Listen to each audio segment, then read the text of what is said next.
Hey, what's up, fanboys and fangirls? This is the franchise, and before we get to this week's episode of Anime Bug Quest, I want to remind you guys if you want to support the show, you can follow me on YouTube at Anime Bucket Quest. You can also listen to us on audio platforms such as Spotify, Audible, Apple Music, and where you hear your podcasts. If you want to follow me on socials, you can follow me only on Instagram at the franchise. If you're willing to share what kind of animes deserves to be on the ultimate bucket list once we get to this poster, I want to hear from you. Like I said, this podcast is not sponsored. I'm giving it to you guys for free. The only thing I request is that you subscribe and spread the word to your family members, friends, or who other loves the world anime. Let's go ahead and turn it over to Baki as we get you to this week's episode of Anime Bucket Quest. Baki, take it away. Yaha! Bucky here, the guardian of the bucket list. Today, I'm wearing a very serious-looking nun's habit, but it's got a few, let's say, tactical modifications for extra movement. I also got this giant, ridiculously heavy mechanical revolver and a mysterious clock hanging around my neck. Time is ticking, so let's handle the mic over to our host for episode 17, which is all about Chrono Crusade. Let's hit my music. Ready? Let's go! Yeah! Let the next big quest flow. Grab my bucket, hold on tight for a show that's super bright. Is it action? Is it feels? Let's find out what's for real. It's the Anime Bucket Quest. Yeah! The Anime Bucket Quest!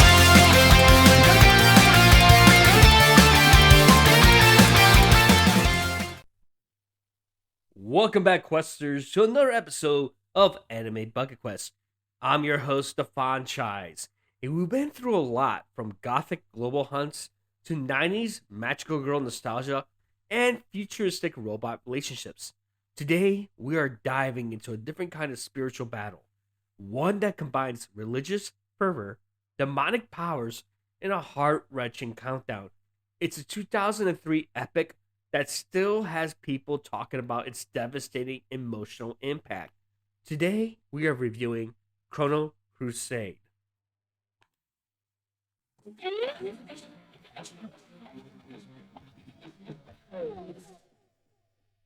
Produced by Gonzo, the studio that defined 2000's action anime aesthetic, Chrono Crusade is set in the roaring 1920s of America. We follow Sister Rosette Christopher, a headstrong and fearless young nun in the Order of Magdalene, an elite organization that hunts and exorcises demons. But Rosette doesn't work alone. Her partner is Chrono, a powerful, quiet demon with a tragic past. Together, they form an unusual but effective team. Their motivation is deeply personal. They are searching for Rosette's younger brother Joshua, who was abducted by a villainous demon named Aeon. To have the power to protect her and rescue her brother, Rosette has entered into a forbidden contract with Chrono, using her own life force as his energy source. Each time she uses his power, a visible clock around her neck speeds up, bringing her closer to death. Let's talk about the anime experience. Chrono Crusade is a roller coaster of 2000's anime intensity. It has that characteristic Gonzo feel, a blend of dynamic action, dramatic character arcs, and surprisingly serious story. Let's talk about the atmosphere. The 1920s setting is fantastic. It's a mix of flapper dresses, vintage cars, and gothic industrial looking oversized weapons of exorcism. It perfectly captures the specific moment of modern invention clashing with timeless demonic threats. The pacing. This show is an episodic monster of the week to start, building up the relationship between the main four, which is Rosette, Chrono, the tragic Satellite, and the brilliant Asmaria. But as the search for Joshua intensifies, it shifts gears into a non-stop high stakes battle for the fate of humanity, leading to an ending that frankly left a generation of fans completely emotionally destroyed. Now, let's talk about the music. Are the opening endings a banger or a skip? So let's check out the playlist. Did Chrono Crusade deliver the Auditory Crusade? My verdict? It's a spiritual banger, though maybe not a daily playlist staple. The OP, which is Tsubasa wa Pleasure Line by Minami Kuribayashi, is an iconic operatic high energy opening. It perfectly mixes dynamic rock with a choral, almost religious feeling, a direct reflection of the show's core conflict. If you can get past the somewhat dated production, it's an undeniable banger. Then you have the ending. Sayonara Solitia by Saiko Chiba is a total tearjerker. It's a melancholy piano-driven ending that plays after every devastating event, just twisting the knife. You don't skip it, you just listen. Contemplate your own mortality and cry. No skips allowed for the ending. Let the pain in. Let's go ahead and talk about the breakout character for this anime. While Rosette's determination and Chrono's tragedy are compelling, the true fan favorite is often Satellite Harvenheit. Why we love her? She's the anti-Rosette, a rich, refined woman from the prestigious German family.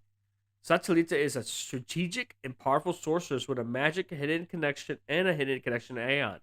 She brings elegance to the exorcism and is a master of elemental magic, contrasting perfectly with Rosette's gun-toting chaos.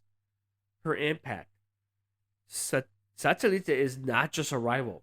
She's a powerful voice of reason and strength within the team. Her story arc is profoundly sad, adding a layer of sophisticated drama to the series and making every interaction with Aeon that much more intense.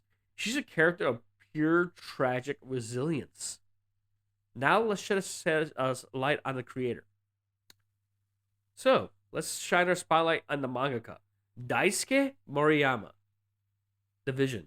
Moriyama is a master of intricate world building, and Chrono Crusade is a testament to that. He didn't just write a manga, he created an entire mythos, blending theological concepts, American history, and high concept sci-fi mechanics into a single cohesive narrative.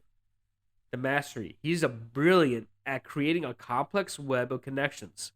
Every character, including the minor ones, has a deep and essential tie to the central conflict, making the final confrontation with Aeon feel like an inevitable clash of fates.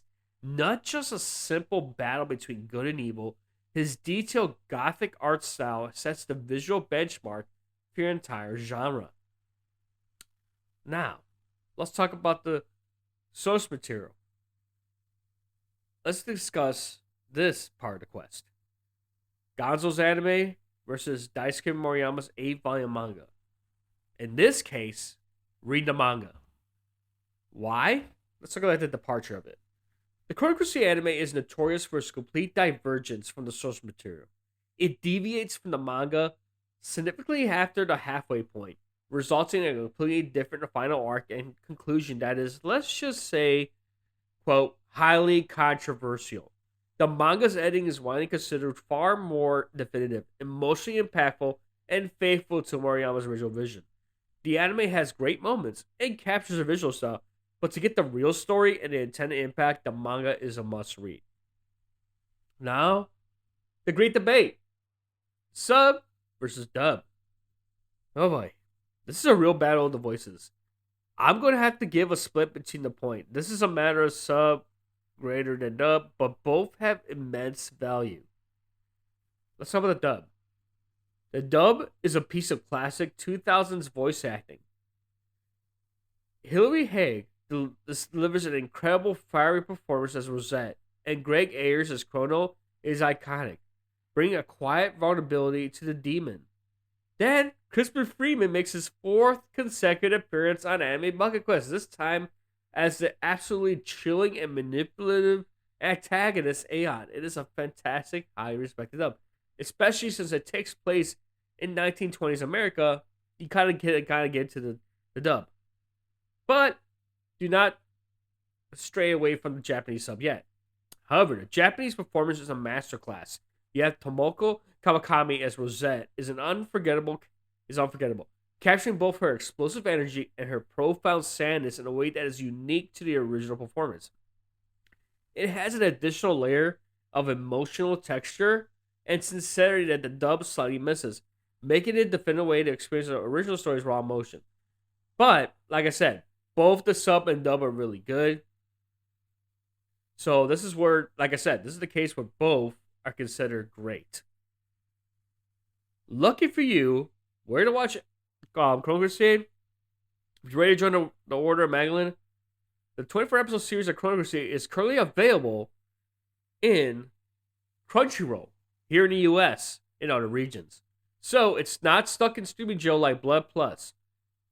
So you'll be able to find it with very little effort on Crunchyroll. They have both the sub and the dub.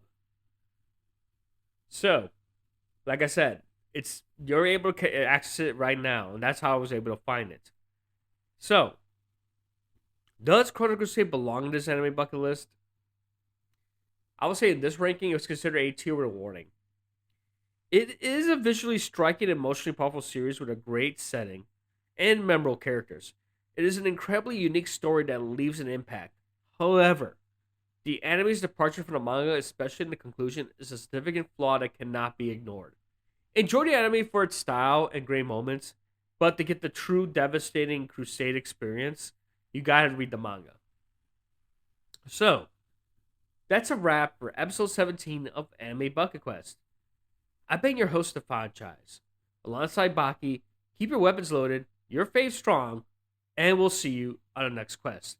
As always, geek on, take care, watch anime, and keep on questing. Mm-hmm.